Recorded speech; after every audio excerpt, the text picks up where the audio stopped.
Sear right up. If I do a cold food technique, if there's blood in the veins, it's going to be kind of stringy, and if I try to cut it, it's going to really not look that nice. So I need to remove the veins from this before we do anything else.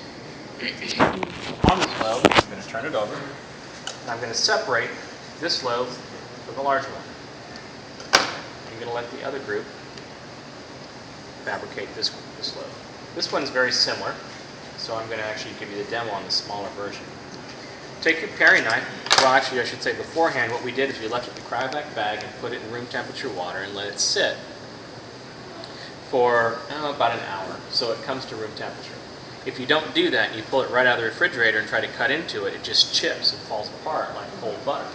So you need to warm it up so it's pliable.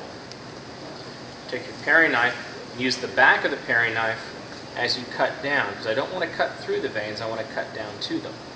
And just pull away the foie gras liver itself.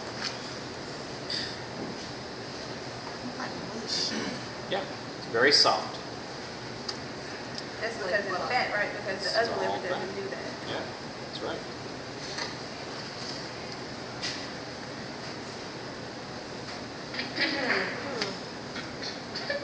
It's kind of like working with duck Play-Doh.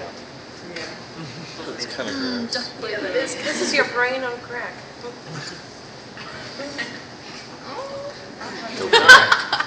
Now, you see this right here?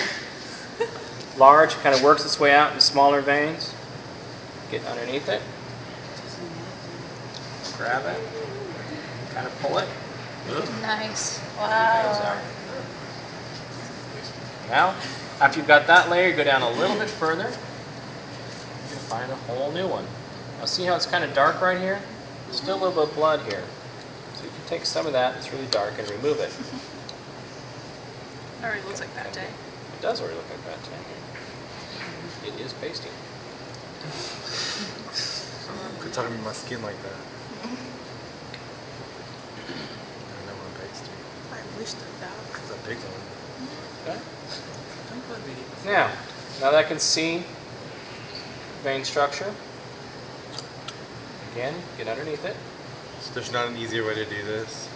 Some people will take the whole thing and put it through a tammy. I don't like to break it down that much. I like to try to keep it as whole as possible.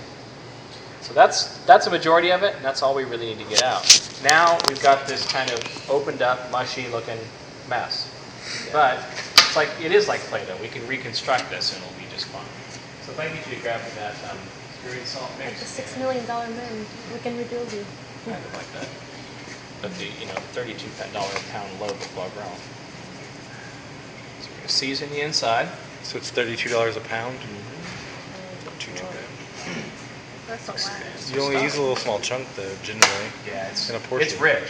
Anyone here like foie gras? No. No? I like Yes, foie yes, gras. I do. Yeah? Yes. It's one of those things that you either like or you just hate. And there's So very good. little in between.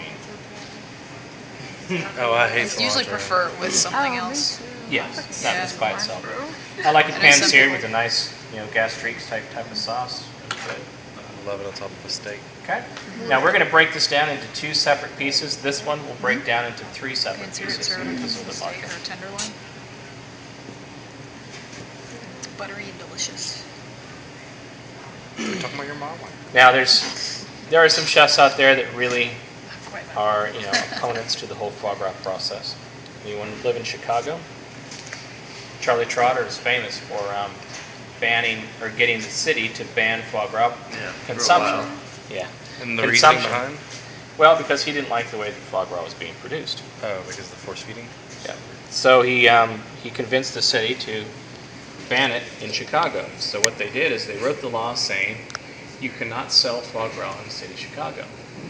And so chefs are smart, they're crafty, right? They want to sell foie gras. So how do they Free do foie that? gras? So they sell a salad for $32, and with that salad you get a free piece of foie gras.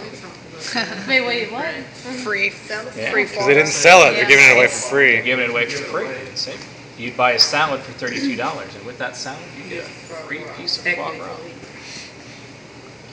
So then he got really mad, stomped his foot, and then gave up.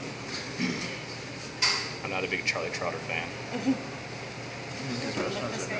Yeah, yeah. It's amazing how Restaurants are people good. have opinions that way. Nobody seems to. Those same people probably go home and eat nice big juicy steaks, and, chicken and everything else yeah. every night. But don't put up much of a fight for that. Nope. You're right. Okay. So you tighten it up in a nice little piece of cheesecloth. We're going to put this in a container that's labeled for the foie gras. And then we're going to add the rest of the seasoning to it and some white wine on top to kind of brine it over the time. But I want to put a little seasoning on the inside to get this all going. Okay? So, which group is doing this? D. D? Then I'm going to have you work on this side of the table. Whoa.